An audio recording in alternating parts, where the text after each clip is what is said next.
মুসলমান ঘরের ছেলে মেয়েরা, বাবা তরুণেরা, এ নবী প্রেমিকেরা, আমার আল্লাহ জানিয়ে দেয়, আমার বান্দা তোরা কত অন্যায় করেছিস, কত গুনাহ করেছিস, খবরদার খবরদার, লা তাকনাতু মির রাহমাতিল্লাহ, ইন্নাল্লাহা ইয়াগফিরু যুনুবা জামিআ, ইন্নাহু হুয়াল গাফুরুর রাহিম। তোরা আমি আল্লাহ আমার কাছে তওবা চাইলে, কেননা বান্দা তোরা যদি আমার কাছে তওবা করিস, আমি আল্লাহ তোদের জীবনের গুনাহটাকে ক্ষমা করে দেব, কারণ আমি আল্লাহ গুনাহ ক্ষমাকারী। আল্লাহ বলছে বান্দা মাপ চা, আমি আল্লাহ তোদের মাফ করব। মুসলমান ঘরে ছেলে মেয়েরা, বাবা তরুণেরা, এ প্রেমিকেরা, এ শোনা দেখা মানুষেরা, শুনে রেখে দেন, আল্লাহ নবী জানায় আমার উম্মত উম্মতিরা যদি মরণের 1 বছর আগে তওবা করে আল্লাহ তাদের জীবনের গুনাহটাকে maaf করে দিবে। আল্লাহ নবী বলেন 1 বছর যদি দেরি মনে হয়, বান্দা মরণের 6 মাস আগে তওবা করো, 6 মাসটাও যদি দেরি মনে হয়, বান্দা মরণের 1 মাস আগে তওবা করো, 1 মাসটাও যদি দেরি মনে হয়, বান্দার গলা দিয়ে ঘরঘরানি শব্দ বেরিয়ে গেছে, ওই টাইমে বান্দা খানা কথা বলতে পারে না, যদি আমার আল্লাহর কাছে কেঁদে কেঁদে তওবা করে, আল্লাহ পাক জীবনে অন্যায় করে ফেলেছি, আল্লাহ মাফ করে দাও, ক্ষমা করে দাও, আমার রাসূলুল্লাহ জানিয়ে দেয় আমার আল্লাহ তাদের জীবনের গুনাহটাকে ক্ষমা করে দিবে। মাফ করার মালিক কে? আল্লাহ। তাহলে খবরদার, এই চিরজীবন তো অন্যায় করেছি ভাই, এই চাঁদটাই বেশি বেশি করে আল্লাহর ইবাদত করি, দিয়ে লাইলাতুল কদরে তওবা করি আল্লাহর কাছে, maaf করতে পারে না? অবশ্যই পারে। মুসলমান ঘরের ছেলে মেয়েরা, বাবা তরুণেরা, আল্লাহ পাক কুরআন পাকে জানিয়ে দেয়, এ যুবকেরা, এ আমার সোনার মানুষেরা, যুবক ভাইরা, শুনে রেখে দাও, তোমাদেরকে বুঝাতে এসেছি, শুনে রেখে দাও, এরকম ভাবে তওবা করো, আল্লাহর কাছে মাপ চাও, গুনাহ করে ফেলেছো, আল্লাহর কাছে তওবা করো, পাপ করে ফেলেছো, আল্লাহর কাছে মাপ চাও। দেখতে পাওয়া যাবে দুনিয়ার জমিনে তুমি যদি একটা নেতার কাছে বারবার করে যাও, সেই নেতাটা তোমাকে তাড়িয়ে দেয়, কিন্তু আমার আল্লাহ জানিয়ে দেয়, ওই আমার বান্দারে, আমি আল্লাহ তোদেরকে এতটা বেশি ভালোবাসি, তোরা যদি আমার কাছে বারবার করে না চাস, আমি আল্লাহ তোদের উপরে বিরক্ত হয়ে যায়। বান্দা তুমি তাই খবরদার আল্লাহর কাছে তওবা করো, আল্লাহ পাক জানিয়ে দেয় আস্তাগফিরুল্লাহ ইন্নাল্লাহা গাফুরুর রাহিম। বান্দা তোরা তওবা চা, আমি আল্লাহ তোদের maaf করব। কুরআন শরীফে আরো অন্য জায়গায় আল্লাহ বলেছেন ইয়া আইয়ুহাল্লাযীনা আমানু তুবু ইলাল্লাহি তাওবাতান নাসুহা, ওই আমার বান্দা তোরা কত পাপ করে ফেলেছিস, আমি আল্লাহ আমার কাছে maaf চাইলে, আমি আল্লাহ তোদের জীবনের গুনাহটাকে maaf করব। তোরা যদি দিনের বেলায় অন্যায় করি, রাতে তওবা চাইলে, আমি আল্লাহ তোদের দিনের গুনাহটাকে maaf করে দেব। রাতেও যদি তওবা চা না হয়, বছরে এরকম ভাবে সপ্তাহে একটা দিন যেটাকে বলা হয় ইয়াউমুল জুম্মা, জুম্মার দিনে তওবা করো। নবী আমার জানিয়ে দেয় জুম্মার দিনে তওবা চা হলো না, মাসে একটা দিন তওবা করো, যেটাকে বলা হয় এরকম ভাবে জুম্মাবারে তওবা চা হলো না, মাসে একটা দিন তওবা করো, মাসে তওবা চা হলো না, বছরে একটা দিন তওবা করো, যেমন লাইলাতুল কদর, লাইলাতুল মিরাজ, লাইলাতুল বারাত, এই বৃহস্পতিবারের রাত, এরকম রজনীতে আল্লাহর বান্দারা যদি আমার আল্লাহর কাছে কেঁদে কেঁদে তওবা করে, আমার আল্লাহ তাদের জীবনের গুনাহটাকে ক্ষমা করে দিবে। আল্লাহ নবীর একটা হাদিস বলি নবীর কাছে একজন সাহাবী গেলেন তওবার কত গুরুত্ব যার নাম ছিল কাব বিন মালিক নবীর কাছে যে ঝরঝর করে কাঁদে ইয়া রাসূলুল্লাহ হাবিবাল্লাহ ইয়া রাসূলুল্লাহ হাবিবাল্লাহ হুজুর আমি অন্যায় করে ফেলেছি আমার গুনাহটা কি আল্লাহ পাকের দরবারে মাফ হবে আল্লাহ নবী বলে ও বাবা কাব বিন মালিক বেরিয়ে যাও তোমার গুনাহটা মাফ হবে কি এমন অন্যায় করেছো বলো হযরত কাব বিন মালিক বলে ইয়া রাসূলুল্লাহ হাবিবাল্লাহ হুজুর আমি যা অন্যায় করে ফেলেছি মনে হয় আমার গুনাহটা অনেক বেশি বড় কি অন্যায় করেছো বলো ইয়া রাসূলুল্লাহ হাবিবাল্লাহ হুজুর আমি হুদায়বিয়া সন্ধিতে যেতে পারিনি আল্লাহ নবী বলেন বাবা তুমি ইচ্ছা করে গিয়ে যাওনি এমনি তো যেতে পারোনি হযরত কাব বিন মালিক ঝরঝর করে কাঁদে ইয়া রাসূলুল্লাহ হাবিবাল্লাহ হুজুর আমি ইচ্ছা করলে যেতে পারতাম কিন্তু আমি ইচ্ছা করে যাইনি আল্লাহ নবী বলেন বাবা তোমার সঙ্গে আর কে যায়নি হুজুর হিলাল বিন উমাইয়া যায়নি আর কে যায়নি মুরারে রাবিয়া যায়নি আল্লাহ নবী বলে ও আমার সাহাবীরা শুনে রেখে দাও আমার কাব বিন মালিক আমার হিলাল বিন উমাইয়া এই দুজনের সঙ্গে কেউ মুসাফা করবে না মুআনাকা করবে না এদেরকে সালাম দিবে না এই নওজোয়ান যুবকেরা হযরত কাব বিন মালিক ঝরঝর করে কাঁদে ইয়া রাসূলুল্লাহ হাবিবাল্লাহ হুজুর আপনি এরকম কাজ করবেন না আল্লাহ নবী বলে বাবা বেরিয়ে যাও আমার দরবার থেকে বেরিয়ে যাও হযরত কাব বিন মালিক নিজের বাড়িতে চলে গেলেন ও আমার স্ত্রী তুমি দরওয়াজাখানা খুলো স্ত্রীখানা দরওয়াজাখানা খুলে দিলেন হযরত কাব বিন মালিক বাড়িতে প্রবেশ করে গেলেন হযরত কাব বিন মালিক এরকম ভাবে আস্তে আস্তে করে স্ত্রী সামনের গেট খুলে দিলেন পিছনের গেট দিয়ে বেরিয়ে যায় এরকম ভাবে কাব বিন মালিক বলে আমার স্ত্রী শুনে রেখে দাও তুমি কেন পিছনের গেট দিয়ে বেরিয়ে যাও হযরত কাব বিন মালিকের স্ত্রী বলে কেন না রাসূলুল্লাহ যাকে বয়কট করেছে আমি স্ত্রীও তাকে বয়কট করে দিলাম হযরত হিলাল বিন উমাইয়া ঝরঝর করে কাঁদে দুটো হাতে দড়ি বেঁধে টেনে টেনে টেনে নবীর দরবারে নিয়ে চলে গেল হযরত হিলাল বিন উমাইয়া ঝরঝর করে কাঁদতে লাগে এরকম ভাবে মুরারে রাবিয়া কাঁদে এই জওয়ান যুবকেরা এরকম ভাবে 40 দিন কেটে গেল আমার আল্লাহ পাক জিবরাইল আমিনকে পাঠিয়ে দিলেন এ হযরত জিবরাইল চলে যাও আমার কাব বিন মালিক আমার হিলাল বিন উমাইয়া আমার মুরারে রাবিয়া এই তিনজনের জীবনের গুনাহটাকে আমি আল্লাহ ক্ষমা করে দিয়েছি তাহলে মাপ চাইতে হবে কার কাছে জোর করে বলো আল্লাহর কাছে আছেন তাহলে সেই আল্লাহর হতে চাই রাজি আছো এই জোরে বলো কারা কারা রাজি একবার হাত তাকবীর মারো রবি বিড়ালের মতো আওয়াজ করে কিছু লাভ আছে বাজবেন সিংহের মতো বাজে হাত তুলে রাখো জোরে জোরে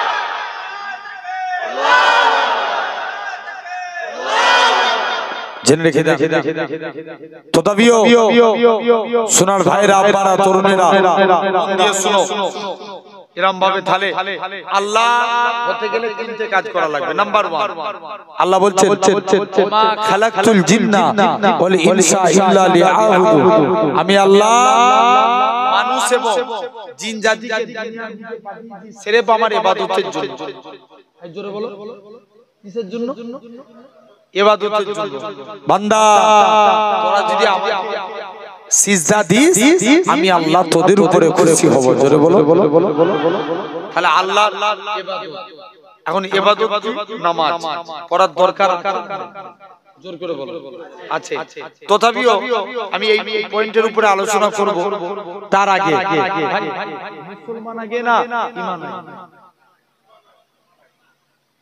ঠিক করে বলো জোরে বলো ঈমান আগে ঈমান না থাকলে মুসলমান জোর করে বলো মুসলমান না তাহলে আগে ঈমানের দরকার তারপরে মুসলমান আছেন আমাদের ঈমান 4 প্রকার চার প্রকার। নাম্বার 1 ইলমুল ইয়াকিন, জ্ঞানের দ্বারা ঈমান। নাম্বার 2 আইনুল ইয়াকিন, চক্ষুর দ্বারা ঈমান। নাম্বার 3 কাইফুল ইয়াকিন, না দেখে মানার নাম ঈমান। চতুর্থ নাম্বার বাসুল ইয়াকিন, খেলায় পড়লে আল্লাহকে ডাকে। কটা হলো? চারটে।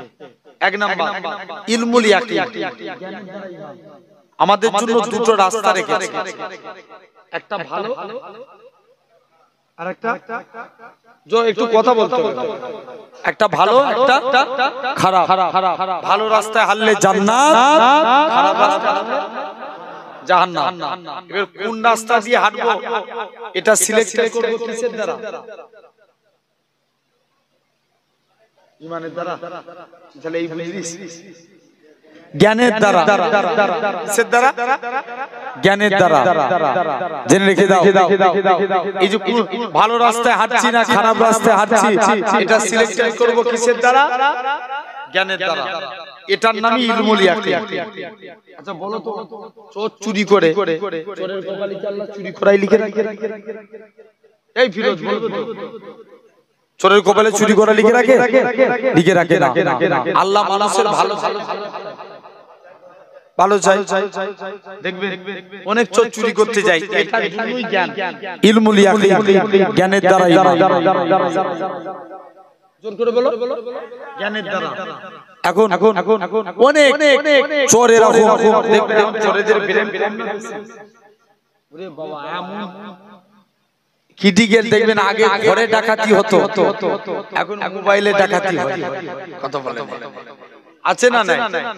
আবার দেখবেন অনেকে ফোন করে, আচ্ছা এই কোথায়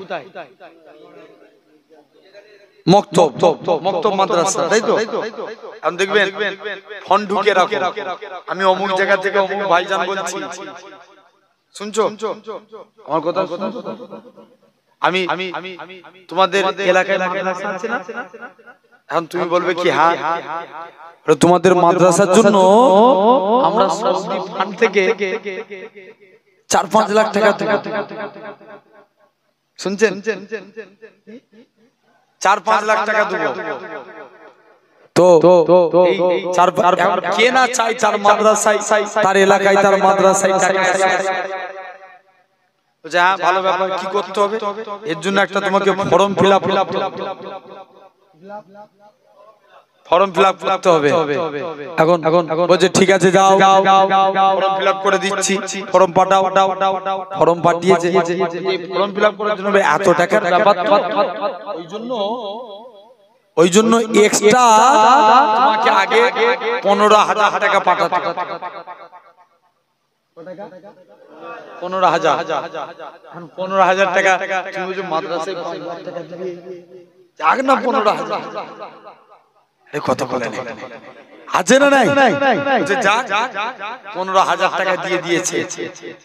দিয়ে দেওয়ার পর এখন 15,000 টাকা এবার ফোন করছে, ভাই টাকাটা আর এরম ভাবে দিনে যদি 4টে পার্টি ধরে 60,000 টাকা, তাহলে যারা চোর এদের চুরি করার স্টাইল এখন অনেক বেরিয়ে গেছে, আছে না নাই? তো বড় পীর সাহেবের জামানায় এক চোর চুরি করছে, কেউ তাকে ধরতে পারে না, আর মনে মনে নিয়ত করছে আজকে বড় পীর সাহেবের বাড়িতে চুরি করতে যাব, হুজুর যদি ধরতে পারে জানবো হুজুর বড় পীর, না ধরতে পারলে আমি চোর বড় পীর। কে বলছে? এইদিকে দাও। চোর বলছে চুরি করতে পারলে এই কথা বলে চোর বড় পীর, আর না ধরতে পারলে চোর বলছে যদি বড় পীর আব্দুল কাদের জিলানী আমায় ধরতে পারে তবে জানবো বড় পীর আব্দুল কাদের বড় পীর, আর না ধরতে পারলে আমি চোর বড় পীর। একটা ব্যাগের মধ্যে মাল ভরে বেরোতে গেছে, যেই বেরোতে গেছে আল্লাহর কুদরত, অটোমেটিক দরজা বন্ধ হয়ে গেছে। জোরে বলো। দ্বিতীয়বার দরজা খুলতে এসেছে, দরজা খুলে গেছে। প্রথমবারের বেলায় পুরোপুরি ব্লক, দ্বিতীয়বারের বেলায় আবার দরজা খুলে গেছে। বলছে কি ব্যাপার? যাই যে দেখি যে বড় পীর সাহেব কদমে পড়ে গেছে। হুজুর বিয়াদবি মাফ করেন, আমি চোর সাক্ষ্য দিচ্ছি আপনি হচ্ছেন বড় বড় প্যান্ডেল ফেটে যাবে, জোরে বলো। হচ্ছে শুধু এই কটাই, পিছনের কানের কোনো আওয়াজ শুনতে পাচ্ছি, সবাই মিলে বলো, জোরে বলো। আলহামদুলিল্লাহ। জেনে রেখে দেন, মন দিয়ে শুনো ভাই। ইয়াকিন, জ্ঞানের দ্বারা ঈমান, কিসের দ্বারা? জ্ঞানের দ্বারা। 2 নম্বর আইনুল ইয়াকিন, চক্ষুর দ্বারা ঈমান, চক্ষুর দ্বারা। আচ্ছা বলুন তো ভাই, আপনারা দীঘার সমুদ্র দেখেছেন? গিয়েছেন? দেখবেন এখন দীঘায় একটা বিরাট বড় মন্দির হচ্ছে, হয় না? 1000 কোটি টাকা খরচা করে। কত কোটি? 1000 কোটি। কিন্তু এখন 70% মুসলমান দীঘায় যায়। 70%। 1000 কোটি টাকা খরচা করে মসজিদ হচ্ছে, 50 লাখ টাকা খরচা করে একটা মসজিদ বানানোর দরকার ছিল না? জোর করে বলো। কিন্তু না, আবার এরাই বলে ধর্ম যার যার, উৎসব সবার। কথা বলে জোরে বলো। আচ্ছা আমি যদি বলি পুকুর যার যার, মাছ সবার, মানবে? কেউ মানবে? মারবে। পিছনে দৌড় কাটা হলে তোকে মারবো কম, দৌড় কাটাবো বেশি। জেনে রেখে দেন আমার ভাইরা, আপনারা তরুণেরা। কিন্তু এই দীঘায় যে দেখবেন সমুদ্রের পানি কি খেলায়? ঢেউ খেলায়, এক একটা ঢেউ এক মানুষ করে, আছে না? জেনে রেখে দেন সমুদ্রের পানি ঢেউ খেলায়। দিবারাত্রি কলকাতায় একটা পার্ক আছে, যে পার্কটার নাম নিকো পার্ক। কি পার্ক? নিকো পার্ক। নিকো পার্কে দেখবেন একটা মেশিনের সাহায্যে পানি ঢেউ খেলাচ্ছে। মেশিনের সাহায্যে আপনি ইউটিউব খুলে দেখেন, মাঝে মাঝে ওই পানি ফলস মারছে, সব সময় ঢেউ হচ্ছে না। কিন্তু সমুদ্রের পাড়ে আপনি বসে থাকেন, চেয়ে বলুন, আল্লাহর দিকে চেয়ে বলুন, সমুদ্রের পানি দিবারাত্রি একভাবে ঢেউ খেলায় না। এটা চোখ দিয়ে দেখে ঈমান আনা, এটার নাম আইনুল ইয়াকিন। একটা মানুষ এভরিডে 16 কিলো করে, কত কিলো? 16 কিলো। এই অক্সিজেন দিচ্ছে কে? জোর করে বলো। আল্লাহ। আপনাকে যদি আইসিইউ তে ভর্তি রাখে, আইসিইউ মানে দেনান দেওয়ার চিকিৎসা যেখানে হয়, এটার নাম আইসিইউ। তাড়াতাড়ি অক্সিজেন দিবে, তাড়াতাড়ি ডাক্তার যাবে, কোনো প্রয়োজন হলে দেনান দেওয়ার ট্রিটমেন্ট হবে। 1 ঘন্টা আইসিইউ তে রাখলে হাজার হাজার টাকা আপনার নামে বিল করে। কিন্তু বলুন, একটা মানুষ এভরিডে 16 কিলো করে অক্সিজেন নেয়, এর জন্য কি জিবরাইল ফেরেশতা মানুষের ঘরে ঘরে এসে টাকা দা করেছে? আল্লাহ ফেরেশতারা তোমার 1 বছরে এত টাকা বিল হয়েছে, তুমি আল্লাহকে টাকা দাও। এটার নাম আইনুল ইয়াকিন। হাওড়া ব্রিজ ঝুলানো সেতু না? এমনি ঝুলানো সেতু। আচ্ছা বলো তো, তুমি হাওড়া ব্রিজের দুধারে দুটো পিলার আছে না? নাই, দুধারে দুটো পিলার আছে। হাওড়া ব্রিজ ঝুলানো সেতু আমাদের ঘরের যুবকরা বলে দেখেছি বিজ্ঞানীদের কি ব্রেন রে, হাওড়া ব্রিজে ঝুলানো সেতু করেছে। ওর চোখে হাওড়া ব্রিজ ঠেকলো, কিন্তু একবারও ওর চোখে ঠেকলো না। আল্লাহ এই আসমানকে বিনা খুঁটির দ্বারাই দাঁড় কাটিয়ে রেখেছে। আর একটু জোর করে বলো, কিসের দ্বারা আল্লাহ দাঁড় কাটিয়ে রেখেছে? বিনা খুঁটির দ্বারাই। এটার নাম আইনুল ইয়াকিন, চক্ষুর দ্বারা ঈমান, চোখ দিয়ে দেখে ঈমান আনা। 3 নাম্বার গায়ব। আমরা আল্লাহ না দেখে, এটার নাম গায়বুল ইয়াকিন। 4 নম্বর বাসুল ইয়াকিন, খেলায় পড়লে আল্লাহকে ডাকে। কদিন আগে একটা প্লেন ক্র্যাশ হলো, শুনেছেন না? কি ক্র্যাশ হলো? প্লেনটা অন্য দেশে, প্লেনটা যখন উপর থেকে নিচে নামছে, প্লেনের ভিতরে সবাই মরে যায়নি, কিছু মানুষ বেঁচে ছিল। যখন উপর থেকে নিচে নামছে, এরা তখন জোরে জোরে বলছে লা ইলাহা ইল্লাল্লাহ, লা ইলাহা। বলো বলো। অথচ খবর নিয়ে দেখো, ও প্লেনে উঠার সময় একবার আল্লাহকে ডাকে, দেখেছে? ও কিন্তু মরণের টাইমে কাকে ডাকছে? আল্লাহ। এটার নাম বাসুরিয়া। তাহলে আগে ঈমান, তারপরে মুসলমান। এই মুসলমানেরও আবার প্রকার বেরাতে, দুই প্রকার, একটা মুসলমান, একটা ঈমানদার মুসলমান। জোরে বলে। আমরা কোন দল? ঈমানদার মুসলমান। মন দিয়ে শুনবে ভাই, সলমান খানও মুসলমান, শাহরুখ খানও মুসলমান, বড় বড় হেভিওয়েটের নেতারা তারাও মুসলমান। এরা মুখেও বলে লা ইলাহা ইল্লাল্লাহ। কথা বলে না কেন? জোরে বলো। আছে না নাই? তাহলে এটা হলো মুসলমান, আর আমরা হতে চাই ঈমানদার মুসলমান। এই যে ছেলেগুলো এখন গাজীপাড়া যে এত সুন্দর করে প্যান্ডেল, এতে খুশি না নারাজ? আচ্ছা বলো তো, এই প্যান্ডেলের ধারে ধারে খুঁটি দিতে হয়েছে না হয় না? খুঁটি না দিলে প্যান্ডেল জীবনে দাঁড়াতো না। জানবেন ইসলামেরও 5টা খুঁটি। কটা? নাম্বার 1 কলেমা। বুনিয়াল ইসলামু আলা খামসিন। ইসলাম 5টি স্তম্ভের উপর দাঁড়িয়ে আছে। ফার্স্ট শাহাদাতু আল্লাহ ইলাহা ইল্লাল্লাহ। আগে এই কথার প্রতি সাক্ষ্য দাও আল্লাহ ছাড়া কোনো উপাস্য নাই, আল্লাহ ছাড়া কোনো মাবুদ নাই, ওয়া আন্না মুহাম্মাদান আবদুহু ওয়া রাসূলুহু। মুহাম্মদ সাল্লাল্লাহু আলাইহি ওয়াসাল্লাম হলেন আল্লাহর প্রেরিত রাসূল ও বান্দা। জোরে বলো। একটু চিল্লে বলো। 1 নাম্বার কলেমা। এখন বলো তো, আমি দেখি সোনাডাঙ্গা মানুষরা কেমন আওয়াজ দেয়, সবাই চাইছে কলেমাকে মিটিয়ে দেব।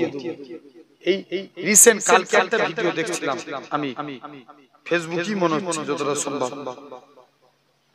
জেনে রেখে দেন যে বাংলায় কথা বলছে তারা, কোথায় এক্স্যাক্টলি জায়গাটার নাম ঠিক মনে নাই। এরা চাইছে যে মুসলমান মুক্ত ভারত।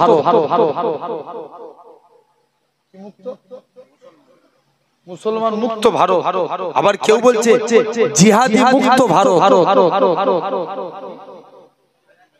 আবার ওরা টেনে টেনে এনে বলছে যে সব জায়গায় মুসলমান হাঁটাও, স্লোগান চলছে সব দেশে। তাহলে ভারত এত বড় দেশ, ভারত কেন পাচ্ছে? এরা চাইছে ইসলামকে মিটিয়ে শেষ করে দেবো, নাস্তে নাবুদ করে দেবো। এমনকি আবার ডাক দিচ্ছে তারা যেন আমাদের ধর্ম মুসলমান। তবে আজ আপনাদের সামনে বলে দিয়ে যায়, হাজারো চেষ্টা করলে ইসলামকে মিটাতে পারবে? আওয়াজ এরকম কেন? এই আওয়াজ দিয়ে কথা বলে ইসলামকে মিটাতে পারবে? জেনে রেখে দেন, এরা চাইছে, খবর নিয়ে দেখো, লাভ জিহাদের নামে আমার কওমকে পিটিয়ে পিটিয়ে মারা হচ্ছে। এরকম ভাবে মুহাবিলিন এর নামে আমার কওমকে পিটিয়ে মারা হচ্ছে।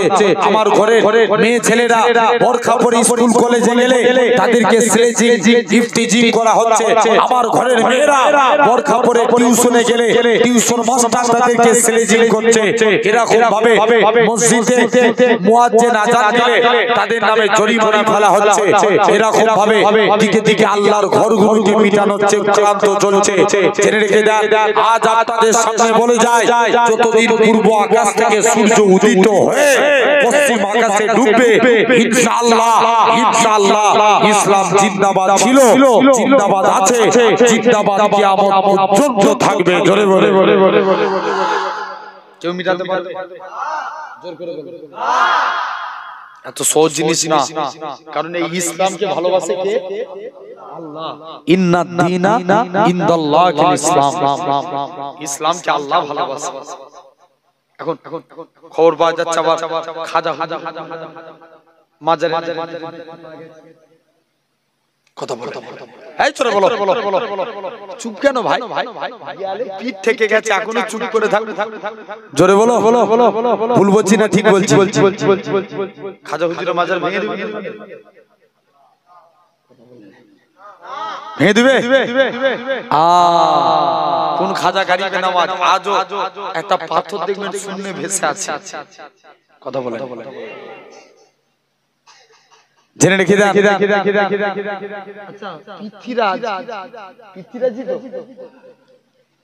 পৃথিরাজ সে খাজা হুজুরের সঙ্গে ফিরেছে, অত বড় রাজা। জেনে রেখে দেন, কোন খাজা গারিবে নামাজ উজু করবে বলছে, আনার সাগরে পানি তুলেছে, পুরো পানি শুকিয়ে গেছে, আবার লুটা ঢেলে দিয়েছে, পানি ভরে গেছে। জোরে বলো, এটার নাম খাজা হুজুর। মাথায় রাখতে হবে। কিছু ডাকাতের দল বসে বসে তারা মিটিং করছে, খাজা হুজুরকে বলছে, শুনেছি তো তুমি বিরাট বড় আল্লাহর ওলি, কেরামতি দেখাও। কে বলছে? ডাকাতের দল, চলো কারামতি দেখাও। হুজুর কি করেছে? বলছে কি কারামতি দেখবে বলো? এই যে আগুন জ্বলছে ওই জায়গায়, আগুনে ঢুকে দেখাও। বিরাট একটা আগুন জ্বালালেন খাজা হুজুর। একটা বাচ্চা ছেলের হাত ধরে আগুনের ভিতরে, যেই আগুনের ভিতরে ঢুকে গেছে, 1 minute, 2 minute, 3 minute, 4 minute, 5 minute, এরকম ভাবে 60 মিনিট হয়ে গেল, 1 ঘন্টা। ডাকাতরা বলছে হুজুর নিজেও মরবে,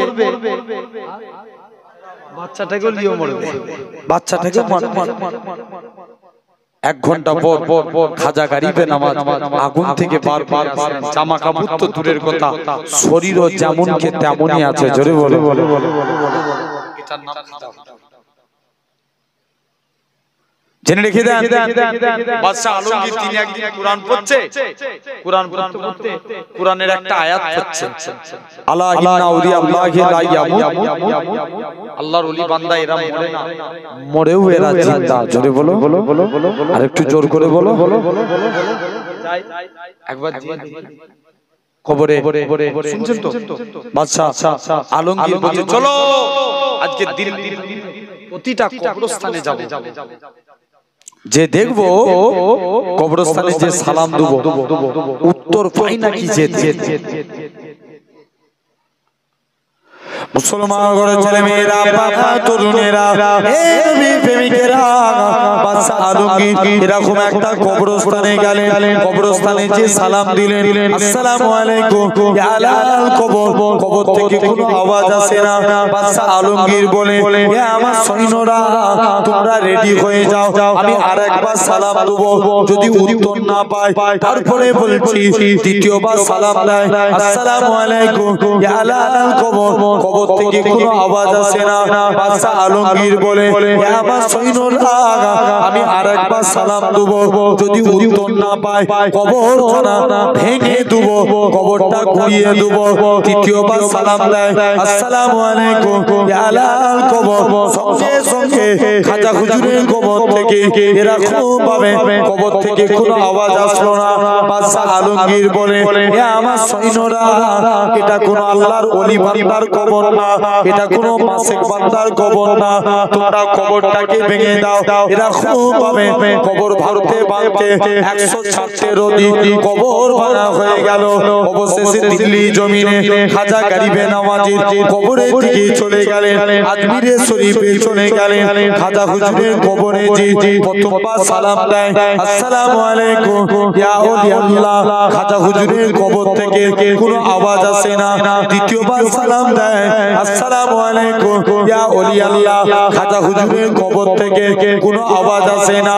ও যুবকেরা, ও নবী প্রেমিকেরা, বাদশা আলমগীর বলে, আমার সৈন্যরা, আমি আরেক আরেকবার সালাম দেব যদি উত্তর না পাই কোন খাজা হুজুর বুঝবো না কবরটা ভেঙে দেব তৃতীয়বার সালাম দেয় আসসালামু আলাইকুম ইয়া ওলি আল্লাহ সঙ্গে সঙ্গে খাজা হুজুরের কবর থেকে ওয়া আলাইকুমুস সালামের আওয়াজ কানা বেজে উঠেছে খাজা হুজুর বলে ও বাবা বাদশা আলমগীর আল্লাহ তো তোমাকে সোনার মতো পা দিয়েছে চোখে দেখার মতো পা দেয় না আল্লাহ তোমাকে সোনার মতো পা দিয়েছে কেননা যখন তুমি আমাকে প্রথমবার সালাম দিলে আমি খাজা গরিবে নওয়াজ রুহানি হালতে মদিনা শরীফে ছিলাম যখন তুমি আমায় দ্বিতীয়বার সালাম দিলে আমি খাজা গরিবে নওয়াজ রুহানি হালতে মদিনা থেকে আজমিরের দিকে আসলাম যখন তুমি আমাকে তৃতীয়বার সালাম দিলে আমি খাজা গরিবে নওয়াজ আজমিরের জমিনে এসে সালামের জবাব দিয়ে দিলাম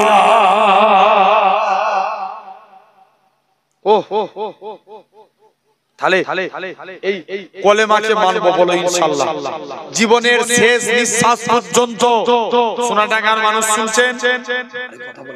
শুনছেন জীবনের শেষ নিঃশ্বাস পর্যন্ত কারা কারা কলেমার উপরে বিশ্বাস রাখবেন হাত তুলে দেখান তাকবীর মারেন দেখি না রে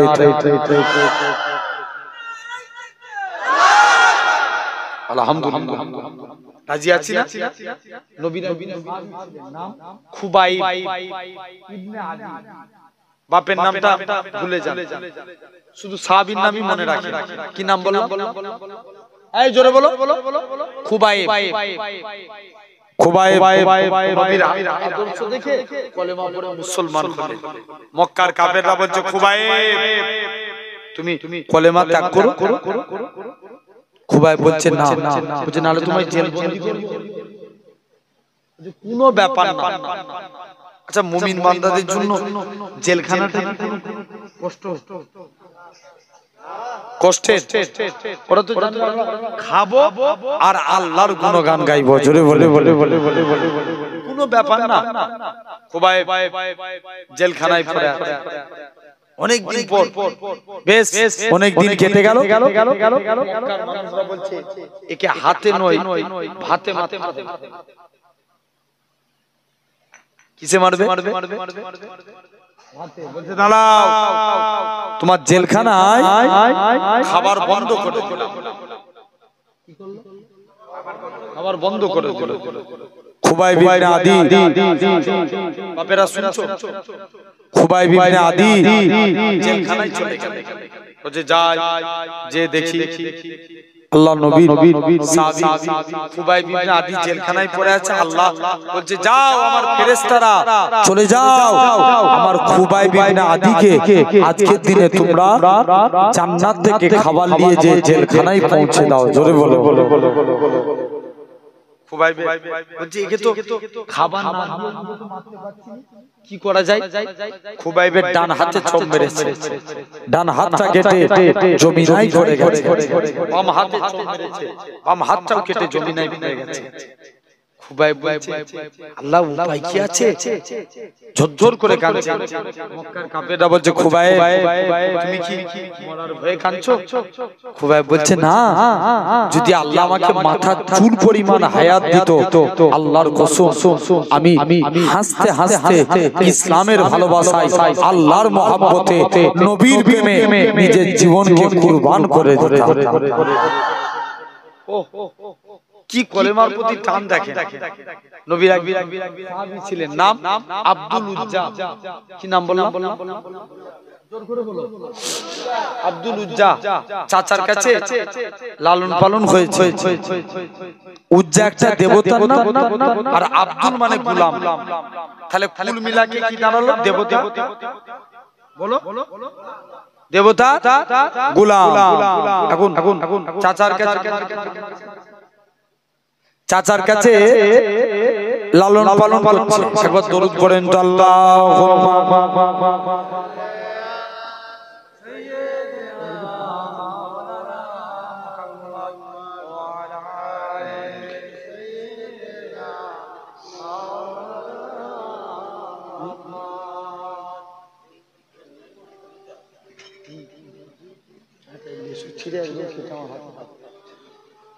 ঘুম লাগছে একবার দরুদ শরীফ আল্লাহুম্মা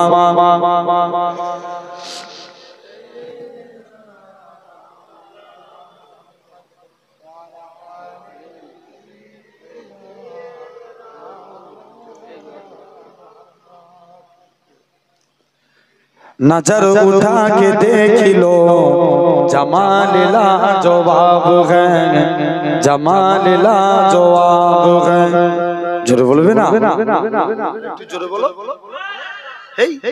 आरो जोरे बोलो नजर उठा के देख लो जमाल लाजवाब है जमाल लाजवाब है नजर उठा के देख लो जमाल लाजवाब है कि मदीनातुर रसूल का ख्याल लाजवाब है नजर उठा के देख लो जमाल लाजवाब है सवाल एक बदरिया हिलाल लाजवाब है सवाल एक बदरिया हिलाल लाजवाब है सवाल एक बदरिया सवाल एक बदरिया हिलाल लाजवाब है जवाब एक आमिना का लाल लाजवाब है कैंडल फेटे जाबे जरा बोलो जवाब एक आमिना के लाल लाजवाब है कि मेरे नबी की हर अदा है नुक्ताए उरूज पार मेरे नबी की हर अदा है नुक्ताए उरूज पार कि मेरे नबी की हर अदा कि मेरे नबी की हर अदा है नुक्ताए उरूज पार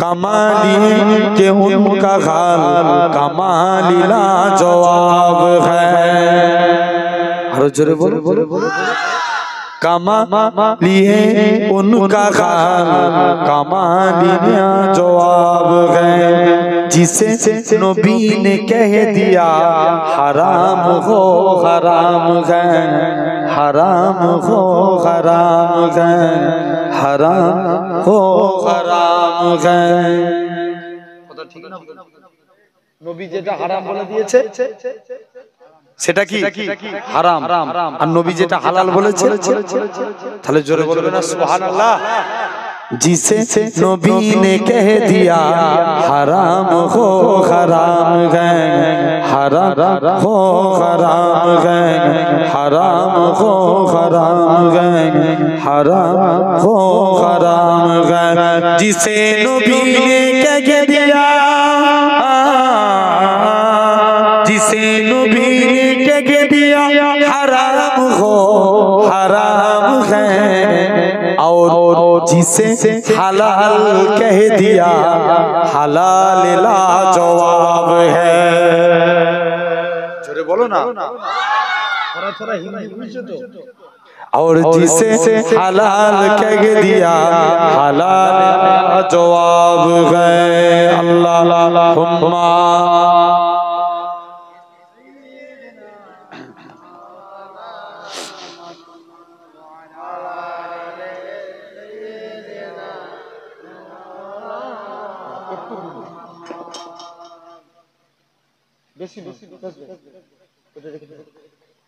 একবার দরুদ শরীফ আল্লাহুম্মা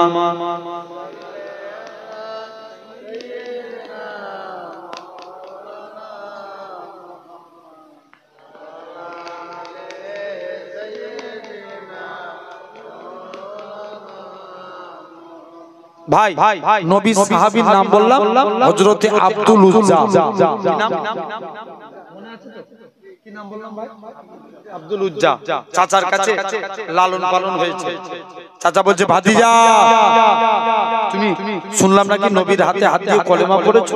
চাচা আকাশে সূর্য ওঠা যেমন সত্য কথা, আল্লাহর কসম নবীর হাতে হাত দিয়ে কলেমা পড়েছি এটাও সত্য। জোরে বলো। আরেকটু চিল্লে বলো। আমার কাছে কথা হচ্ছে চুপচাপ বসে থেকে ওয়াজ করে লাভ নাই, থাকতে হবে 1 ঘন্টা বসবেন সিংহের মতো গর্জন করে, এটার নাম জেনে রেখে দেন মুসলমান। ঠিক ঠিক খবর নিয়ে দেখো, আমাদের পূর্বপুরুষরা মাত্র 313 জন ছিল, তাকবীর দিয়ে 1000 কে পিটিয়ে দিয়েছে। জোরে বলে। তাহলে তোমরা কেন পিছনে? কি গো গাজীপুরের মানুষ, গাজীপাড়ার মানুষ বলো রাজি তো? একবার আমি তাকবীর মারছি দেখি তো, না রে তাকবীর আওয়াজ তোমরা চুপ করো তো একবার দেখি মিডিলে ভাই জানতে একবার না রে তাকবীর। এই এত লোক মিলে এই আওয়াজ, গলা ছেড়ে আওয়াজ দেয়, ডেকে রাখলে মামলা দিয়ে কি করে বুঝবে তুমি? খুলো আল্লাহর ধ্বনি তাকবীর আওয়াজ দাও, নারে তাকবীর। আলহামদুলিল্লাহ। এখন শুনছো তো? এর মধ্যে দেখো অনেকে চালাক আছে না, এর পরেও চুপ করে আছে। জেনে রেখে দাও আলহামদুলিল্লাহ। যাক আমার এদিকে কথা নয়। এখন সাহাবী ইসলাম গ্রহণ করেছে। চাচা বলছে তুই যে পরনায় কাপড়টা পরে আছিস এটাও আমার টাকা।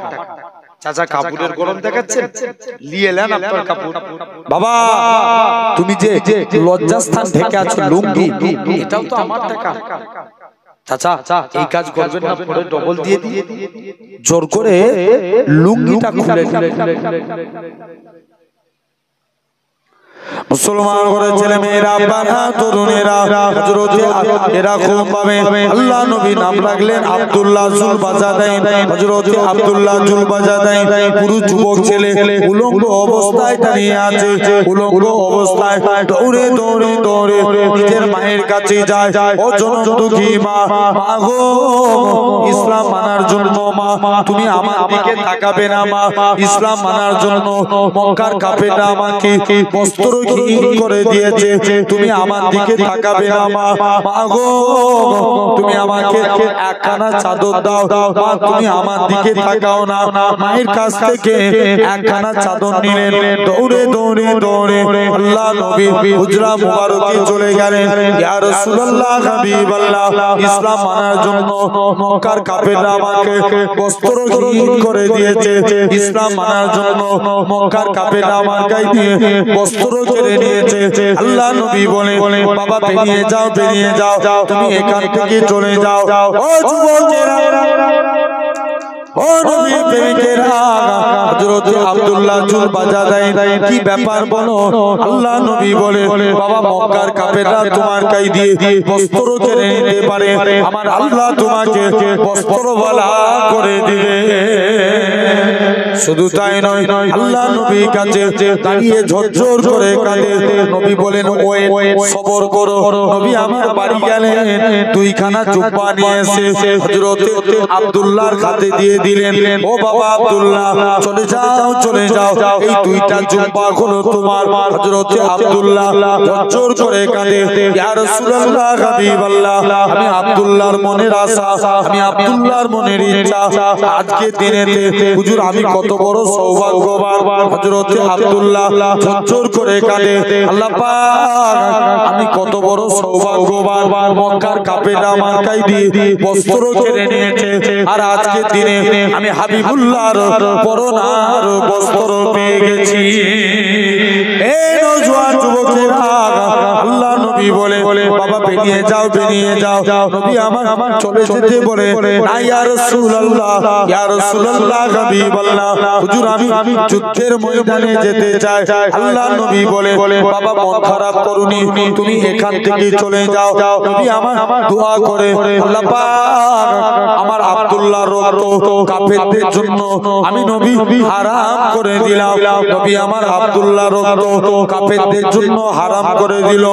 আল্লাহ নবী বলে ও আমার সাহাবীরা চলে যাও চলে যাও আমার আব্দুল্লাহর মনে দুঃখ দিওনি আমার আব্দুল্লাহর মনে কষ্ট দিওনি কেন না কোন আব্দুল্লাহর কথা বলি যিনি জোরে জোরে কোরআন পড়তেন আল্লাহ নবী সাহাবীরা আল্লাহ নবীর কাছে গেলেন ইয়া রাসূলুল্লাহ হাবিবাল্লাহ আব্দুল্লাহকে কোরআন পড়া থেকে মানা করে দেন কেন না আব্দুল্লাহ জোরে জোরে কোরআন পড়ে আল্লাহ নবী বলে ও আমার সাহাবীরা আমার আব্দুল্লাহর মনে কষ্ট দিওনি আমার আব্দুল্লাহর মনে দুঃখ দিওনি কেন না আমার আব্দুল্লাহ দুনিয়া বেঁচে ইসলাম কবুল করেছে কোন আব্দুল্লাহর কথা বলি 3 দিন পরে নবীর দরবারে খবর আসলো আল্লাহ নবী সাহাবী আব্দুল্লাহ জুল বাজাদাই ইন্তেকাল হয়ে গেছে নবী আমার আব্দুল্লাহর কবরের দিকে চলে গেলেন ও আমার সাহাবীরা ও আমার সাহাবীরা তোমরা আমার আব্দুল্লাহর কবর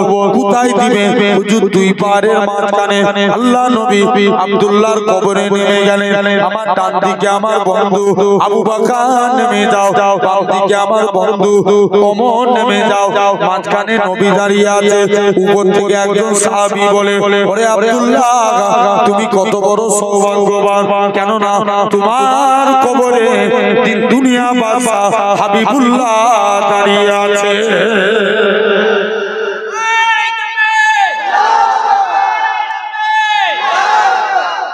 যাও তুমি এখান থেকে চলে যাও তাহলে এক নাম্বার খুঁটি কি কলেমা এক নাম্বার দুই নাম্বার নামাজ পড়ার দরকার আছে না নাই জোর করে বলো নামাজ পড়তে হবে না মাস্ট ইম্পর্টেন্ট আদা করতে হবে ভাত খাওয়া যেমন জরুরি নামাজ পড়া জরুরি নামাজ না পড়লে নাজাত নাই জেনে রেখে দেন হাবিব আদমি বলে আল্লাহর একজন ওলি মাহবুব বান্দা ছিল হুজুরের স্ত্রী খুব কড়া মিজাজের ছিল স্ত্রী বলে আগো স্বামী তুমি কোন মালিকের কাজ করো তোমার মালিক টাকা দেয় না এই মালিক ছেড়ে পুরো অন্য মালিক ধরো হাবিব আদমি বলে স্ত্রী সবর কর আমার মালিক দিবে না ছপ্পর ফাড়কে দিবে জোরে বলো যে রোজই তো বলছো তোমার মালিক দিবেটা কবে টাকা না নিয়ে ঘর ঢুকলে ঘরে ঢুকতে দেবে কে বলছে হুজুরের স্ত্রী বলছে চলে গেছে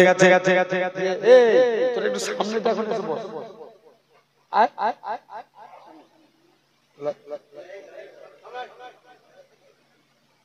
এই ঘাড় ঘুরে ঘুরে দেখার অসুবিধা হয় আর এই থাকলে দেখলে ঠিক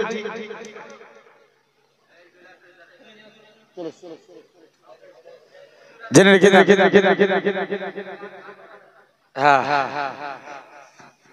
জেনে রেখে দেন এরকম ভাবে হাবিব তিনি জঙ্গলে বসে সারা দিন আল্লাহকে সিজদা দিয়ে আল্লাহর কাছে দুটো হাত পেতেছে আল্লাহ কোনদিন তোমার কাছে কিছু চাইনি স্ত্রীর মনে আশা কিছু রুজির জিম্মাদার হয়ে যাও হুজুর হাত পাতলেন হুজুরের হাতে কোনো টাকা এলো না মনটা বড় খারাপ আল্লাহ স্ত্রীর কাছে যে কোন মুখ নিয়ে দাঁড়াবো আল্লাহ আমার কাছে তো টাকা নাই মুসলমান ঘরের ছেলে মেয়েরা পানা তরুণেরা এ নবীর প্রেমিকেরা হযরত হাবিব আজমি রহমাতুল্লাহ আলাইহি হুজুর আমার বাড়ির দিকে চলে গেলেন হুজুরের লক্ষ্য পড়ে গেল হুজুরের বাড়িতে মেহমানদারি হয় হুজুর আমার চিন্তার মধ্যে পড়ে যায় আল্লাহ পাক আমি কি ভুল করে অন্য মানুষের বাড়িতে চলে এসেছি কার বাড়িতে এসেছি আরেকটু আগে গেলেন যে দেখে নাকি হুজুরের স্ত্রী রাতে গুছা টাকা আছে হুজুরের স্ত্রী বলে ও আমার স্বামী তুমি যে মালিকের কাজ করো তোমার মালিকটা কি পর নয় দু হাত ধরে দিয়ে গেছে হাবিব আজমি বলে ও আমার স্ত্রী শুনে রেখে দাও আমি যে মালিকের কাজ করি আমার মালিকটা দুনিয়ার কোনো মালিক নয় আমার প্রভুটা দুনিয়ার কোনো প্রভু নয় আমার মালিক হলো আমার মালিকের মালিক রাজা ধীরাজ আমার আল্লাহ পাক দু নম্বর নামাজ তিন নাম্বার রোজা এবছর রমজান মাসে গরম কম থাকবে হালকা মানে ঠান্ডার মধ্যেই কেটে যাবে জেনে রেখে দেন তবে বছর তার আগের বছরে রমজান মাসের বছর ছিল না 44 ডিগ্রি 45 ডিগ্রি। কেরালার একটা যুবক সূর্যের বিরুদ্ধে পুলিশের কাছে মামলা করেছে। কার বিরুদ্ধে? সূর্যের বিরুদ্ধে। যে স্যার সূর্যকে একটু ঘিরার ব্যবস্থা করুন, আমরা বাইরে বেরোতে পারি। সূর্য তামাম পৃথিবীর মানুষকে হারিয়ে দিয়েছে। খোদার কসম, সূর্য রোজাদার বান্দার কাছে হেরে গেছে। একটু জোরে বলো, কার কাছে হেরেছে? রোজাদারদের কাছে। এই দেখবেন আগে মাত্র 8 এরকমই তো। আরে আজকে তো 18-20 দিন, বেশি ওই 18-20 দিনই বাকি আছে। সবে বৃহস্পতিবার ছয় বরাত। জেনে রেখে দেন। এখন ভাবছি দেখবেন মানুষ রোজা না রাখলে দিনের বেলায় চক্ষু লজ্জা ছিল যে আমি দিনের বেলায় রোজা রাখি, অথচ দিনের বেলায় খাবো লোকের সামনে। এখন দেখবেন এখন আবার অনেকে প্রকাশ্য, মুসলমানের ছেলে প্রকাশ্য পান খায়। রমজান মাসে এই রমজান মাসে দিনের বেলায় প্রোগ্রাম হয় না আপনাদের এলাকায়? অনেক জায়গায় হয় জলসা। আমি এখন গত বছরে এই আমডাঙ্গার ওইদিকে একটা জায়গাটার নাম স্মরণ করছে না, যতটা সম্ভব দুসরা রমজান আমি এসেছিলাম। এখন দুপুর বেলায় জলসা ছিল, জলসা করে বেরিয়ে চলে গেছে। বাবা যে দেখি বাঁশবেরিয়া হয়ে তারকেশ্বর হয়ে যাচ্ছে, একটা বয়স্ক ধারী লোক দাঁড়িয়ে রেখে আছে, পানের দোকানে বসে আছে।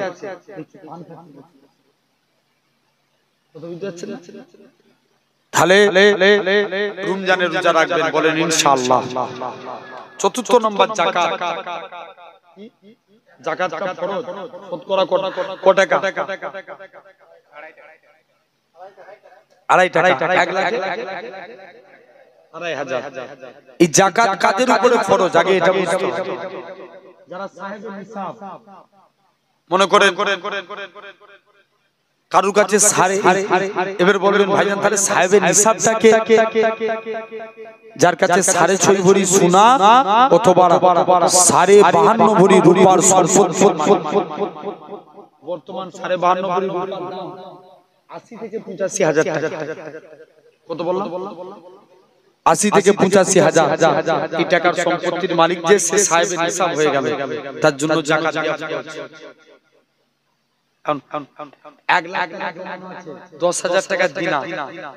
কত টাকার জাকাত দেবে? বলো 90,000। জেনে রেখে দাও সোনার ভাইরা, আব্বারা, তরুণেরা, কুরআনে আল্লাহ যত জায়গায় নামাজের কথা বলেছেন, টোটাল জায়গায় 82 জায়গায় আল্লাহ যাকাতেরও কথা বলেছে। জোরে বলো, একটু জোরে বলো। 5 নম্বর যাদের সামর্থ্য আছে, আপনাদেরই এখানে একটা উমরাই, কি নামটা?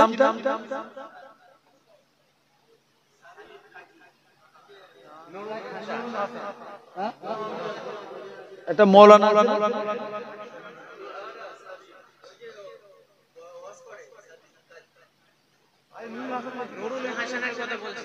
যাই হোক জেনে রাখে। শুনছেন উমরায় যাবেন বলেন ইনশাআল্লাহ। জোর করে বলেন আল্লাহ সামর্থ্য দিলে হজ করেন, যদি টাকা জমে যায় উমরা একবার ঘুরে আসে। আমি বলে যাচ্ছি এতটুকু দায়িত্ব নিয়ে সব জায়গা দুনিয়ার যে প্রান্তই যান, কিন্তু মদিনায় গেলে সমস্ত কিছু ভুলে যাবেন। জোরে বলে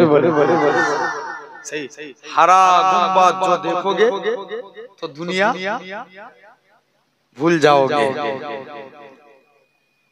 অনেকে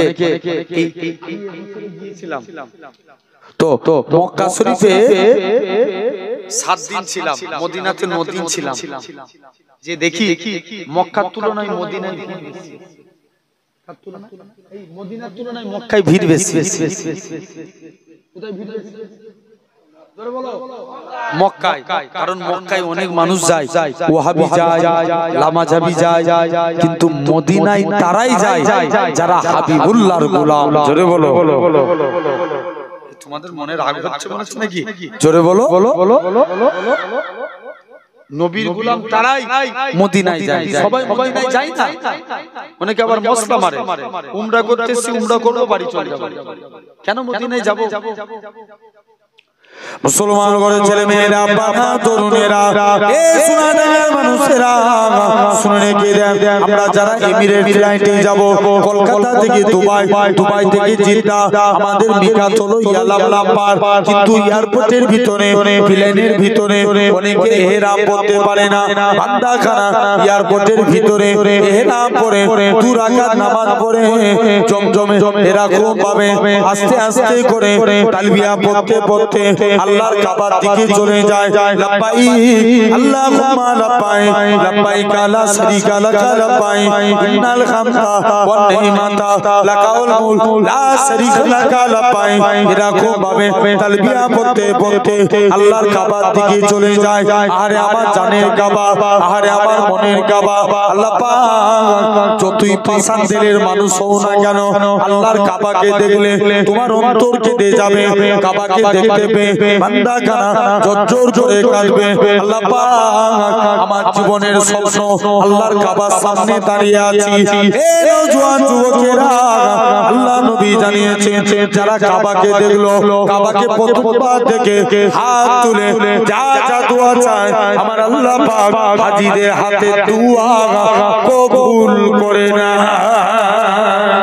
শুধু তাই নয়, আল্লাহ নবী জানিয়েছেন কাবাকে দোয়া করে মাকামে ইব্রাহিমকে লক্ষ্য করে 2 রাকাত নামাজ পড়ে জমজমের পানি খায়, সাফা মারওয়া সাই করে। এ নওজোয়ান যুবকেরা, এ সোনাডাঙ্গার মানুষেরা শুনে রেখে দাও, আই থেকে 1500 বছর আগে আম্মাজান হাজেরা দৌড়ানোটাকে আমার আল্লাহ পাক কবুল করে নিয়েছিল। আম্মাজান হাজেরা দৌড়ানোটাকে আমার আল্লাহ কবুল করে নিয়েছিল। এরকম ভাবে সেদিনে আজও উম্মতের জন্য সরই বিধান করে দিয়েছে। যত হাজী যায়, লক্ষ লক্ষ কোটি কোটি হাজী যায়, তাদেরকে সাফা মারওয়া সাই করা লাগে। এক্স্যাক্টলি আম্মাজান হাজেরা যেই জায়গায় চড়ে চড়ে দৌড়েছিলেন, আজও হাজীদেরকে ওই জায়গায় চড়ে চড়ে দৌড়াতে হয়। এরকম ভাবে সাফা মারওয়া সাই করে মাথার চুল ফেলে দেয়। অনেকে বলে কেন আমরা মদিনায় যাব, কত বড় কপাল পাতা দেখেন। এই কাবা শরীফ হতো না আমার রাসূলুল্লাহ যদি না হতো, ইব্রাহিম নবীও হতো না আমার রাসূলুল্লাহ যদি না হতো, ইসমাইল নবীও হতো না আমার রাসূলুল্লাহ যদি না হতো।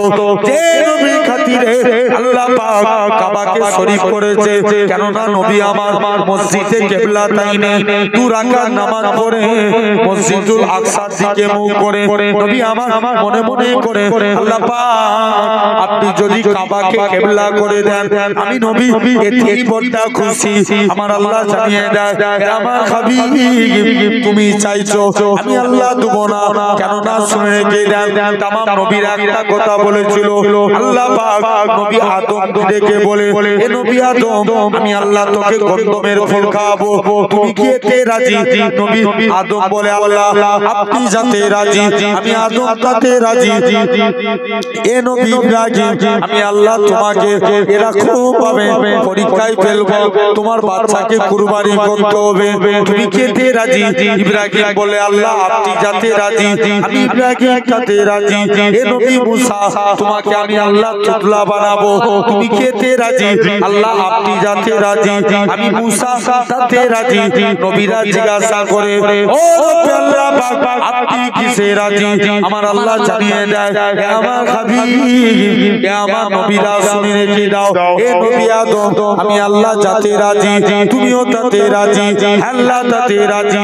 এ নবী নূহ, আমি আল্লাহ যাতে রাজি, তুমিও তাতে রাজি, আল্লাহ তাতে রাজি। এ নবী সুলাইমান, আমি আল্লাহ যাতে রাজি, তুমিও তাতে রাজি, আল্লাহ তাতে রাজি। এ নবী মুসা আমি আল্লাহ যাতে রাজি তুমিও তাতে রাজি আল্লাহ তাতে রাজি তবে আমার নবীরা আপনারা সাক্ষী থেকে যান আমার নবীরা আপনারা সাক্ষী থেকে যান আমি আল্লাহ কিসে রাজি আমার বন্ধু আমার হাবিব যাতে রাজি আমি আল্লাহ তাতে রাজি শুধু তাই নয় আল্লাহ নবী জানান আমার আল্লাহ জানিয়ে দেয় হে আমার হাবিব আপনি মন খারাপ করবেন আমি আল্লাহ সহ্য করব না হে আমার হাবিব রে আপনি সিজদা থেকে মাথা তুলুন আমি আল্লাহ আপনার খাতিরে আজকের দিনেতে আমি আল্লাহ কাবাকে কিবলা করে দিলাম ভাবো কার খাতিরে জোরে বলো নবীর খাতিরে তাহলে এই পাঁচটা খুঁটি আমাদেরকে মানতে হবে বলো ইনশাআল্লাহ কলেমা নামাজ রোজা হজ যাকাত ওটা হলো পাঁচটা এখন যদি এই না মানতে কবরে যেতে হবে না কথা বলো যেতে হবে না আচ্ছা যদি ভাবি ডাক্তার দেখিয়ে বেঁচে যাব তাহলে কিন্তু রতন টাটা মরে যেত কথা বলে যদি ডাক্তার দেখিয়ে বেঁচে যাবো ভাবতাম ওর কয়েকশো হাজার ঠিক কিনা রতন টাটা যদি ভাবি দোয়া তাবিজ করে বেঁচে যাব পীর আউলিয়া নবী রাসূল ইনারা ইন্তেকাল মরতে যদি হয় কাজ করে চলে কবর কারোর জন্য জান্নাত আর কারোর জন্য জাহান্নাম ফুরফুরা শরীফে শুনছেন নাজমুস সাআদাত ন হুজুর পীর কেবলা রাহমাতুল্লাহ আলাইহি 25 বছর আগে ইন্তেকাল কত বছর 25 বছর এখন বাকি বিল্লাহ হুজুরে কে ফোন করছে হ্যালো ওয়ালাইকুম আসসালাম যে জলসা করতে বলুন কোথা থেকে বলছেন হ্যাঁ বলুন না আমার ডেট এখন হয়ে এই বছর আর হবে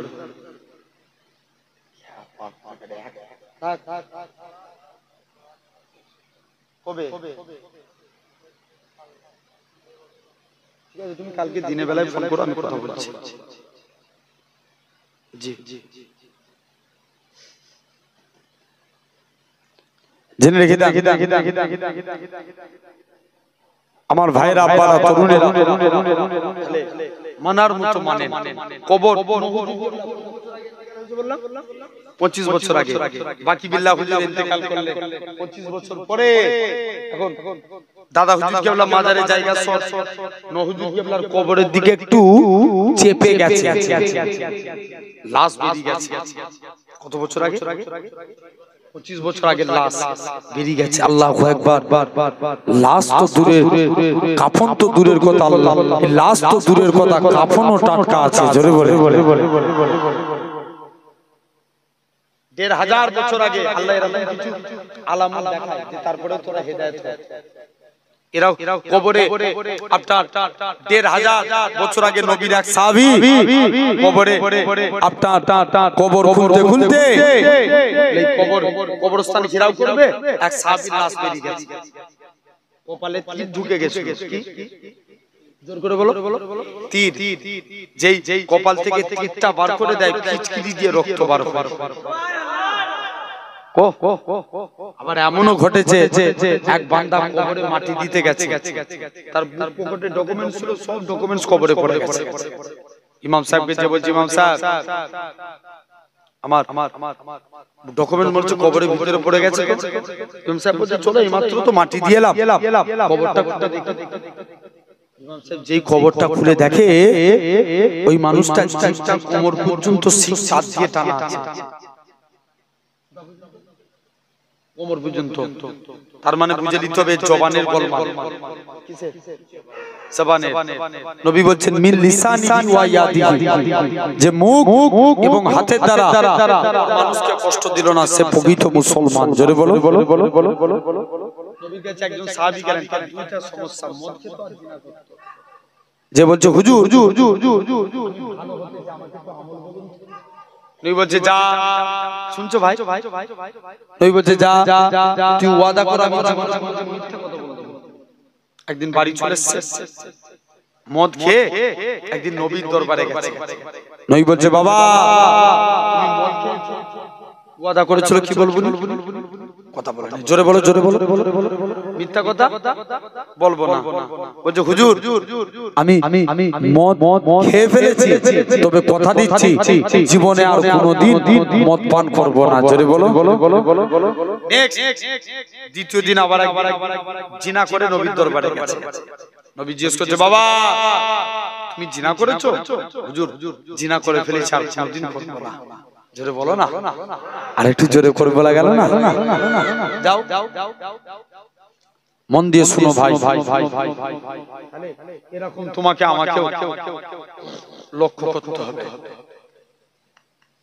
আল্লাহ কবুল করে নেন সোনার ভাইরা, আব্বারা, তরুণেরা। তাহলে আজ এই সুন্দর জায়গায় আমি বসেছি, আল্লাহ আমাদের সবাইকে কবুল করে নেন। বলেন আল্লাহুম্মা আমিন। জোরে বলো। জেনে রেখে দাও। তথাপিও এরকম আরো একটা ঘটনা ঘটেছে, শুনছো? পাকিস্তানে মহিলা কবরে মাটি দিতে গেছে, একটা পথিক রাস্তা দিয়ে হেঁটে হেঁটে যাচ্ছে, কবরস্থান থেকে আওয়াজ ভেসে আসছে বাঁচাও বাঁচাও। পথিকটা তাড়াতাড়ি করে ইমাম সাহেবের কাছে গেছে। ইমাম সাহেব, একটা কবরের ভিতর থেকে আওয়াজ শুনতে পেলাম। ইমাম সাহেব বলছে চলো যে দেখি। ইমাম সাহেব কবরের কাছে গেছে, ইমাম সাহেব আওয়াজ শুনছে। তাড়াতাড়ি করে কবরের মাটিটা সরিয়ে দেখে একটা মহিলা উলঙ্গ অবস্থায় কবরে পড়ে আছে। কি অবস্থা? উলঙ্গ অবস্থায়। ইমাম সাহেব মানুষ তো, মেয়েটাকে একটা চাদর দিলেন। মেয়েটা চাদরটা গায়ে জড়িয়ে মেয়েটা পাকিস্তানে একজনের বাড়িতে যে দরজায় খিল লাগিয়ে দিয়েছে। কি খিল লাগিয়ে দিয়েছে। বলছে চলো একবার যেয়ে দেখি। যেই খিল লাগিয়ে দিয়েছে, এখন এদিকে পাকিস্তানের মানুষদের যেতে একটু দেরি হয়ে গেছে। এরা বলছে মা তোমার কি হয়েছে একবার বলো, দরওয়াজা একবার খোলো। বলছে না, তোমরা আমার চেহারা দেখলে তোমরা ভয়ে হাত ফেল করে যাবে, আমি দরজা খুলতে পারবো না। মুসলমান করে ছেলে মেয়েরা, বাবা, তরুণেরা, এই নবী প্রেমিকেরা, পাকিস্তান গুলখাতে মহিলাখানা উনি রিকোয়েস্টের পর দরজা খুললেন। সর্বপ্রথম তার মাথাটা খুলে দেখায়, তার মাথা বলে কোনো জিনিস নাই, কেবল মাত্র ফুলিটা দেখা যায়। পাকিস্তানের মানুষেরা বলে আল্লাহ পাকে বান্দি বলো তো দেখি তোমার মাথার এরকম অবস্থা কেন?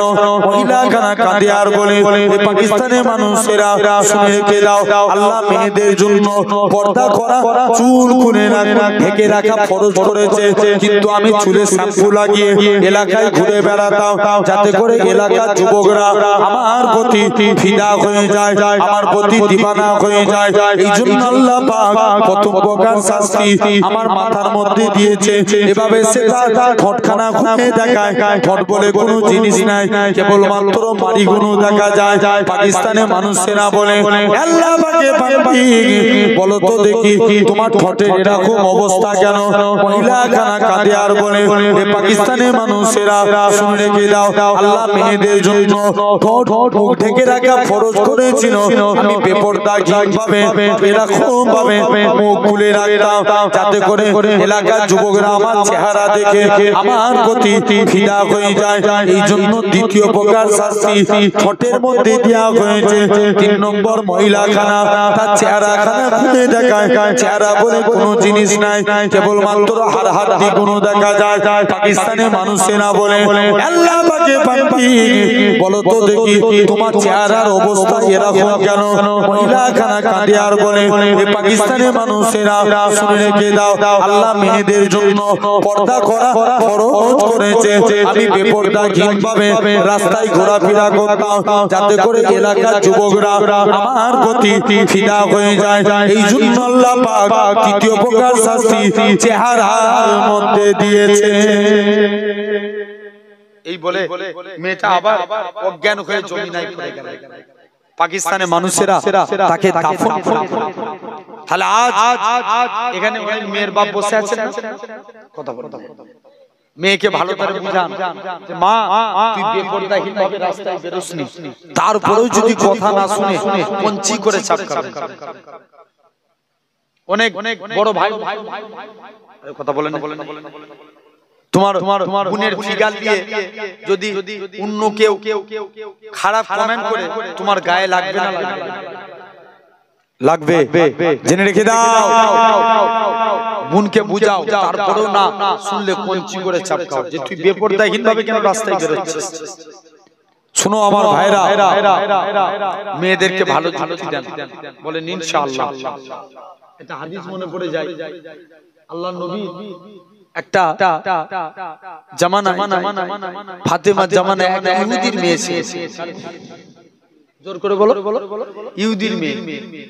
ইহুদির মেয়ে তার বাপ তার জন্য বিয়ে ঠিক করেছে। মেয়ে বলছে আব্বা আমি বিয়ে করতে পারি, তবে আমাকে একটা দিন সময় দিতে হবে।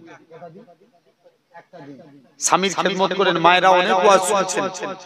নবী জামানায় একজন স্বামী বিদেশে কাজে যাচ্ছে, তার স্ত্রীকে বলে গেল, স্ত্রী আমি বাড়িতে না আসা পর্যন্ত দরজা খুলবে না, দরজা থেকে পা বার করবে না। বললো ঠিক আছে। কিছুদিন পর তার মেয়েটা নবীর দরবারে খবর পাঠিয়েছে, হুজুর আমি কি আমার বাপকে দেখতে যেতে পারি? নবী বলছে মা তোমার না যাওয়া উত্তম। কিছুদিন পর মেয়েটার আব্বা ইন্তেকাল হয়ে গেল। মেয়েটা আবার খবর পাঠাচ্ছে, হুজুর এবার কি আমি আমার বাপকে দেখতে যেতে পারি? নবী বলছে মা তোমার না যাওয়া উত্তম, তবে তুমি যদি যাও তোমার ব্যক্তিগত ব্যাপার। মেয়েটা সবর করে বাড়িতে রয়ে গেলে। কিছুদিন পর মেয়েটা ঘুমিয়ে আছে, স্বপ্ন দেখছে তার বাপটা আল্লাহর জান্নাতি হয়ে ঘুরছে।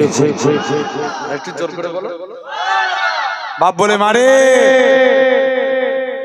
যা, আমার কোনো এমন আমল নাই যেটার জন্য আমি নাজাত পেতাম, কিন্তু তোর ব্যবহারটাকে আল্লাহ কবুল করে তোর ওসিলে আমি তোর বাপকে জান্নাতি করে দিয়েছি। জানবেন একটা মেয়ে নিজে জাহান্নামী হবে, সাথে তিনজনকে নিয়ে যাবে, বাপ, বড় ভাই আর স্বামী। বাপ, বড় ভাই আর স্বামী। এখন মেয়েটা বলছে যে আব্বা বিয়ে করব, আমার একটা দিন সময় চাই। বলছে যা, তাই দিয়ে দিলাম। কদিন সময়? একদিন। চলে যা, বাপের কাছে একদিন সময় নিয়ে চলে গেছে। মনে মনে করছে যার কাছে যাই সেই তো খারাপ যুক্তি দেয়, ফতেমার কাছে যে দেখে। মুসলমান ঘরে ছেলে মেয়েরা, বাবা তরুণীরা, ইহুদির মেয়েখানা আল্লাহ নবী বেটি ফাতেমার কাছে চলে গেলেন। ফাতেমা আমার আব্বা আমার জন্য বিয়ে ঠিক করেছে, আমি কি বিয়েতে রাজি?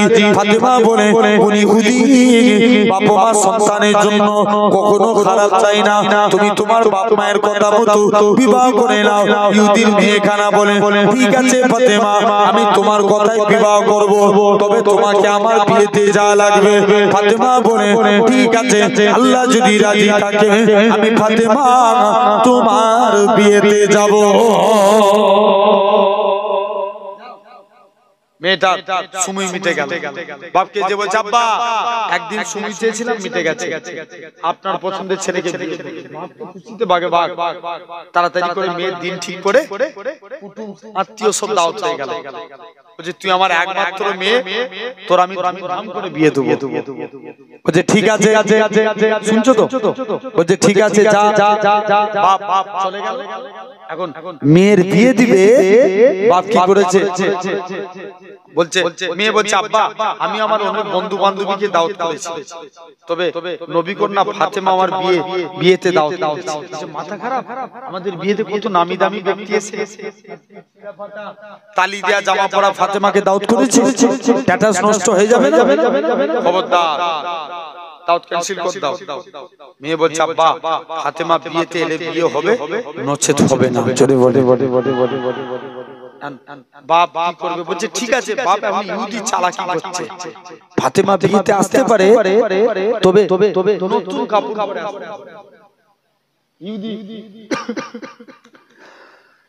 মেয়ে ভাবছে ফাতেমা শাড়ি না কিনতে পারলে দরকার হয় একটা শাড়ি কিনে দেবো। যাই ফাতেমার কাছে যাই। মুসলমান করে ছেলে মেয়েরা বাধা তরুণেরা এই নবী প্রেমিকেরা ইহুদির মেয়েখানা আল্লাহ নবী বেটি ফাতেমা রাদিয়াল্লাহু তাআলা আনহার কাছে দৌড়ে দৌড়ে চলে গেলেন। ফাতেমা তোমাকে আমার বিয়েতে আসা লাগবে। ফাতেমা বলে বলি খুদি আমি তোমার বিয়েতে কেমন করে যাব তো বলেছি, তবে তোমাকে আমার বিয়েতে নতুন কাপড় পরে যাওয়া লাগবে। ইহুদির মেয়েখানা বলে ফাতেমা ঠিক আছে, আমি তোমার বিয়েতে কোথায় কাপড় পাবো? হাতে ইহুদির মেয়ে বলে আমি দরকার হয় আমি তোমায় একখানা কাপড় দান করে দেবো। ফাতেমা বলে না না না এটা মানা যাবে না। ইহুদির মেয়েখানা আল্লাহ নবী বেটি ফাতেমার কাছে দিয়ে একখানা ফাতেমা বলে ঠিক আছে আমি তোমার বিয়েতে যাব, তবে নতুন কাপড় পরেই যাব। উনি খুদি তুমি আমায় কি কথা শোনালে? আমার আব্বা জান যদি দুনিয়ার সম্পত্তি চাইতো, আমার আল্লাহ পাক তামাম পৃথিবীর সম্পত্তি আমার আব্বা জানের কদমে রেখে দিতে। জওয়ান যুবকেরা আল্লাহ নবী বেটি ফাতেমা নামাজ পড়ে দোয়া চায়, দোয়া চাইতে দেরি কাপড় আসতে দেরি হলো না। ফাতেমা কাপড়টা নিয়ে দৌড়ে দৌড়ে আল্লাহ নবীর হুজরা মুবারকের দিকে চলে গেলেন। আল্লাহ নবী বলে ফাতেমা চলে যাও, তুমি এই কাপড়খানা নিয়ে নাও। ফাতেমা কাপড়টাকে নিয়ে আল্লাহ নবীর দরবারে দাঁড়িয়ে আছে। জিবরাইল আমিন বলে ইয়া রাসূলুল্লাহ হাবিবাল্লাহ, ফাতেমার ব্যবহারে আল্লাহ খুশি হয়ে গিয়ে জান্নাতুল ফেরদাউস থেকে ফাতেমার জন্য শাড়িখানা পাঠিয়েছে। আল্লাহ নবী বলে ফাতেমা চলে গেলেন ইহুদি বিয়ে বাড়িতে। ফাতেমা শাড়ি দিয়ে এমন নূর চমকাতে লাগে, গোটা ইহুদি বিয়ে বাড়িটা নূর আর নূর আলোয় আলোকিত হয়ে গেল। ফাতেমা বলে ঠিক আছে আজকের দিনে চলে যাও। এই নওজোয়ান যুবকেরা এই নবী পাকের প্রেমিকেরা ফাতেমা শাড়ি দেখে ইহুদির মেয়েরা বলে ফাতেমা তুমি এই শাড়ি পেলে কোথায়? ফাতেমা বলে হাজারো চেষ্টা করলেও পাবি না, কোথা থেকে পাবো? সঙ্গে সঙ্গে বলে তোমরা কলেমা পড়ো। একসঙ্গে 400 ইহুদির মেয়ে ফাতেমার হাতে হাত দিয়ে ইমানে কালেমা পড়ে মুসলমান হয়ে গেলেন।